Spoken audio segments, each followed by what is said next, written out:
প্রত্যেক দিন বড় ব্লগ শেয়ার করি, চলো আজ ছোট্ট একটি মিনি ব্লগের সঙ্গে দেখা হয়ে যাক। এখন করে নিচ্ছি লাউ দিয়ে মাংস। আর আজকে অনেক সুন্দর একটা জায়গা আমরা ঘুরতে যাচ্ছি। চলো সারাদিনের ক্লান্তি সেরে সন্ধ্যায় যেখানে যাব তোমাদের সাথে সব কিছুই শেয়ার করব। বাড়ির পাশে যেহেতু এই কারণেই যাওয়া হচ্ছে। এখানে লাউ আলু মাংস খুব সুন্দর করে কষিয়ে নিয়েছি। আর তার আগে উনানে আমি এই যে বিট ভাজাটা বানিয়ে নিয়েছি।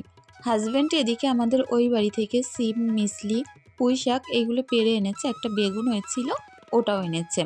তো এগুলোকে আমি গুছিয়ে ফ্রিজে রেখে দেব, যেহেতু এগুলো আজ আর রান্না হবে না। তো চলো সন্ধ্যা এখন তাড়াতাড়ি করে গুছিয়ে নিয়েছি। এই চুড়িদারটা আমার অনেক দিন আগে কেনা, বলতে পারো 5 থেকে 6 বছর আগে কেনা। তো অনেক সুন্দর হয়েছে, গায়ে ফিটিংসও হয়েছে খুব ভালো। তো আমি ভাবছিলাম এটা এখন আর হয়তো গায়ে হবে না, তো অনেক সুন্দরভাবে ফিটিংস হয়েছে, যার কারণে অনেক ভালো লেগেছে। চলো মেলা থেকে ঘুরে আসি, দেখা হবে কাল বড় ব্লগে, পাশে থেকো।